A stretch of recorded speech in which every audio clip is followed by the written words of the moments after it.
Es un dicho muy conocido: nada viene de la nada. Si ahora ponemos esto en un contexto galáctico, surge una pregunta emocionante: ¿cómo podría el universo surgir literalmente de la nada? Para nuestras vidas terrestres, algo solo puede formarse si existen componentes para construirlo. Pero, ¿de dónde vino el material que hizo posible la hora del nacimiento del cosmos? Por lo tanto, el Big Bang.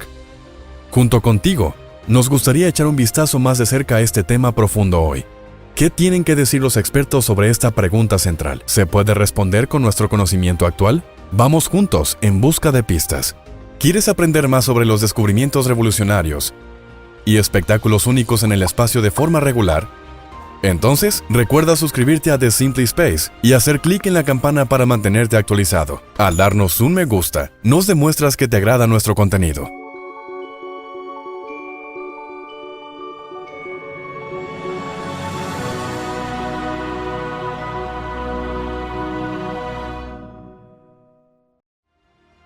El final como el principio.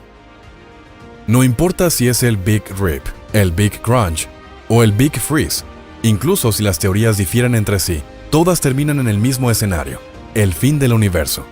Si uno sigue estas hipótesis, entonces un día la última estrella del cosmos se quemará. Después el universo se transformará en un lugar sin luz del vacío. En esa época oscura, gigantescos agujeros negros consumirán toda la materia restante antes de finalmente evaporarse en un acto final de destrucción. El espacio se expandirá hasta que incluso la tenue luz de los monstruos de gravedad esté demasiado dispersa para interactuar, y la actividad del cosmos se detendrá por completo. Al menos, esa es una opinión muy extendida entre los científicos. Si bien muchos investigadores consideran este proceso como el final de nuestro hogar galáctico, algunos expertos piensan en algo completamente diferente. Es decir, el comienzo de un nuevo universo. De hecho, algunos están convencidos de que la base del Big Bang fue precisamente un universo tan oscuro, frío y vacío. Pero antes de profundizar en esta apasionante tesis, primero debemos abordar otra pregunta no menos apasionante: ¿cómo surgió realmente la primera materia física? Si queremos explicar la aparición de materia estable a partir de átomos o moléculas, queda claro que nada de eso existió ni durante el Big Bang ni en los milenios que siguieron.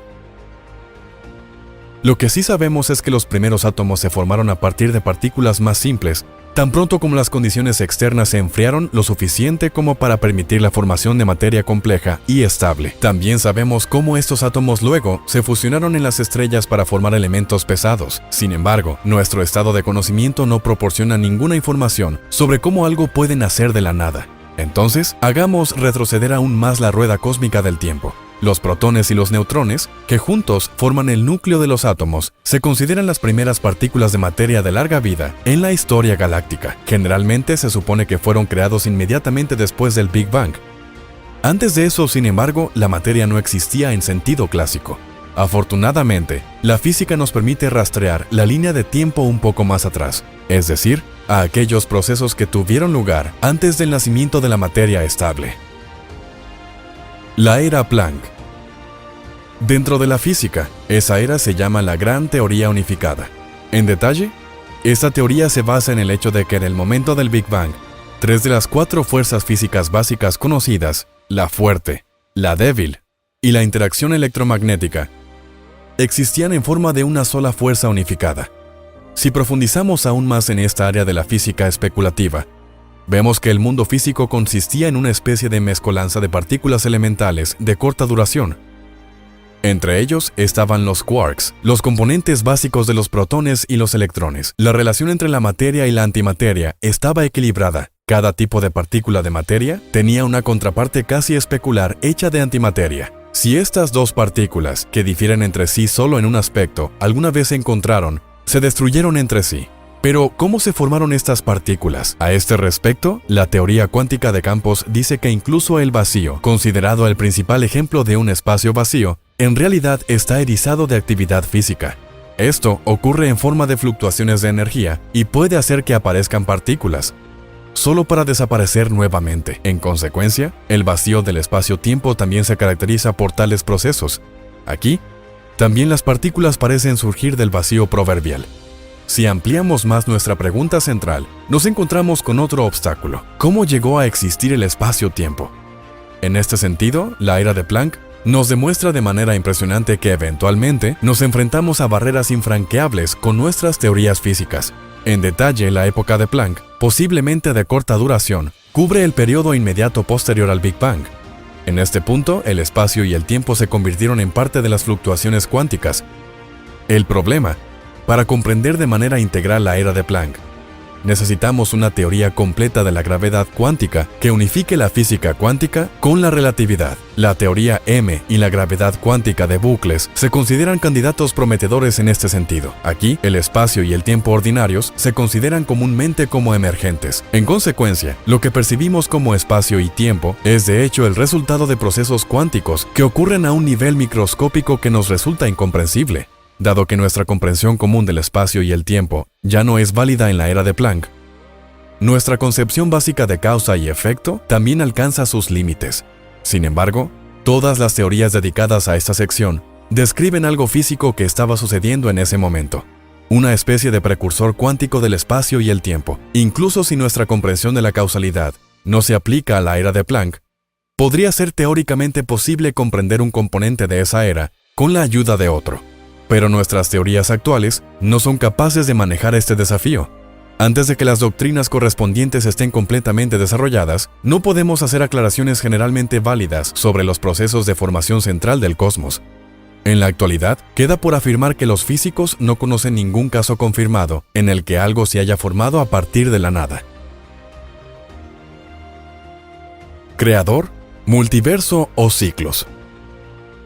Dado que actualmente es imposible para nosotros descifrar el estado cuántico del universo, al comienzo de la era Planck, todas las teorías a este respecto siguen siendo altamente especulativas. Algunos tratan de explicar este misterio central por la influencia de un creador divino. Otras explicaciones menos religiosas ven la existencia de un multiverso como el enfoque más prometedor. De acuerdo con esto, el cosmos no sería una construcción que lo abarca todo, sino solo un pequeño eslabón en cada cadena infinita de otros universos. Por otro lado, están los modelos cíclicos. Las tesis correspondientes se basan en el hecho de que el universo está sujeto a un ciclo constante de destrucción y renacimiento. Un enfoque emocionante que tiene un destacado partidario con el ganador del premio Nobel Roger Penrose. El físico británico una vez llevó la teoría de la cosmología cíclica conforme al campo. Si se siguen las explicaciones del experto, existen sorprendentes paralelismos matemáticos entre el Big Bang y el lejano fin del universo. De hecho, estos dos estados son incluso idénticos cuando se los lleva a sus límites. Esta circunstancia llevó a Penrose a una hipótesis que parece sumamente paradójica. ¿Fue la ausencia total de materia la que produjo toda la materia del cosmos? Desde este punto de vista, el Big Bang se origina, por lo tanto, en algo que se acerca más a la omniosa nada, a saber, lo que queda cuando la materia de un universo ha sido aniquilada por agujeros negros que posteriormente se han descompuesto en fotones. Pero ¿cómo es posible que un universo vacío y frío se corresponda con un universo denso y caliente desde un punto de vista matemático? La respuesta a esta pregunta se encuentra en un sofisticado procedimiento matemático llamado escalamiento conforme. Esta es una transformación geométrica que cambia el tamaño de un objeto, pero deja su forma intacta. Y de hecho, de esta manera es posible escalar los estados del universo para que las formas de sus espacios-tiempos coincidan. En otras palabras, el estado denso-caliente existe debido al estado vacío-frío. Por lo tanto, el fin de un cosmos en expansión eventualmente es seguido por un nuevo Big Bang. La búsqueda de la nada.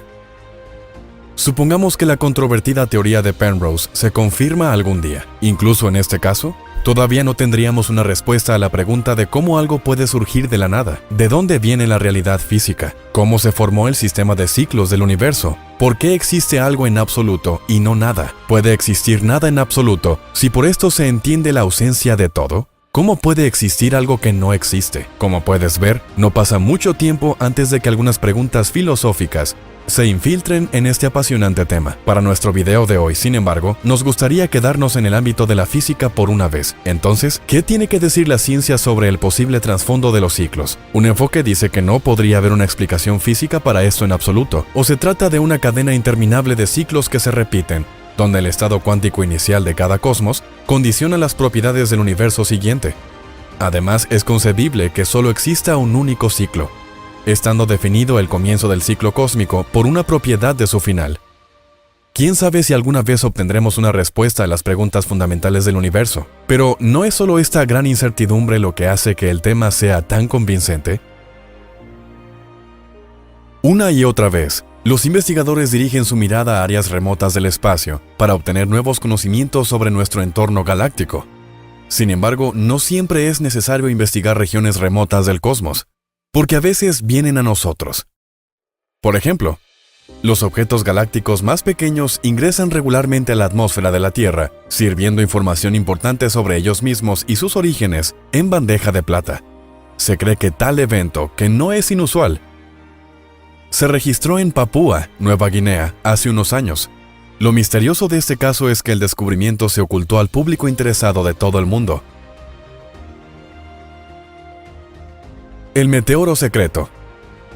Es el año 2014, cuando el cielo de Papúa Nueva Guinea comienza a brillar brevemente. En ese momento, el 8 de enero, un objeto ingresó a la atmósfera terrestre a una velocidad increíble y posteriormente se quemó. Antes de eso, el proyectil cósmico se había movido por el espacio a una velocidad de más de 193.000 kilómetros por hora. Una velocidad realmente impresionante que supera claramente la velocidad media de los meteoritos clásicos que pasan por nuestro sistema solar. Fue esta extraordinaria velocidad la que proporcionó a los expertos una visión reveladora del origen del meteorito. En un estudio realizado en 2019, los expertos concluyeron que el meteoro compacto, de poco menos de 60 centímetros de diámetro, tenía un 99% de probabilidades de haberse originado fuera del sistema solar. Posiblemente era una estructura que provenía de los confines más profundos de un sistema planetario alienígena. Existe la tesis de que el meteoro se originó en el disco denso de la Vía Láctea. A pesar de estos notables hallazgos y teorías, los resultados del estudio científico se mantuvieron meticulosamente en secreto durante mucho tiempo. El hecho de que solo ahora estemos aprendiendo sobre este emocionante descubrimiento se debe principalmente al hecho de que algunos de los datos necesarios para verificar los cálculos fueron clasificados como ultrasecretos por el gobierno de los Estados Unidos. Dado que la trayectoria interestelar del objeto ahora se considera confirmada, avanza retroactivamente para convertirse en la primera estructura interestelar detectada en nuestro sistema solar. Este título perteneció anteriormente al objeto Oumuamua, que planteó grandes misterios a los investigadores desde su descubrimiento en octubre de 2017.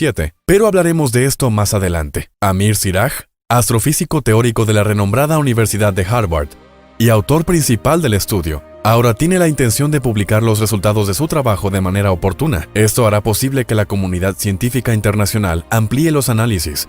Dado que el meteorito se quemó sobre el Pacífico Sur en ese momento, es posible que algunos de sus fragmentos cayeron al mar. Por lo tanto, quizá algunos fragmentos aún permanecen latentes en el fondo del océano, esperando ser rastreados y estudiados. Aunque recuperar estos restos interestelares es como la proverbial búsqueda de una aguja en el pajar, Siraj ya está en conversaciones intensas con otros expertos para discutir tal expedición. Misterio volador. Antes de que se revelaran los verdaderos antecedentes sobre el origen del meteorito de 2014, Oumuamua se consideraba el primer objeto observado dentro del sistema solar, clasificado como interestelar. El innovador descubrimiento de la nave fue posible con la ayuda del telescopio Pan-STARRS en Hawái, donde se agregó a los mapas estelares el 19 de octubre de 2017. Sin embargo, cuando los expertos se dieron cuenta de la existencia de la entidad inusual, ya estaba en camino de regreso al espacio interestelar. Una vez más, los astrónomos describen como objetos interestelares aquellos cuerpos que están ubicados en el espacio interestelar, es decir, el espacio lejos de una estrella, y no están ligados gravitacionalmente a una estrella madre en particular. Sin embargo, los objetos en cuestión pueden pasar temporalmente cerca de una estrella durante su viaje por el espacio. Después de que los científicos supieron de la existencia de nuestro visitante interestelar, surgió una pregunta fundamental. ¿De qué se trata exactamente Oumuamua? El primer análisis de sus propiedades orbitales sugirió que estamos ante un cometa clásico. Sin embargo, no pasó mucho tiempo antes de que esta hipótesis inicial se pusiera en duda, porque Oumuamua no tiene una cola característica. Lo que sí sabemos es que el objeto describió el vértice de su órbita el 9 de septiembre de 2017. En ese mismo momento, la estructura se movía temporalmente alrededor del Sol a más de 80 kilómetros por segundo, acercándose a unos 32 millones de kilómetros del mismo. Un poco más de un mes después, Oumuamua se enfrentó cara a cara con nuestro planeta. cuando pasó a una distancia mínima de unos 24 millones de kilómetros. Desde entonces, el cuerpo interestelar se ha dirigido a la constelación de Pegaso. Además de todos estos hallazgos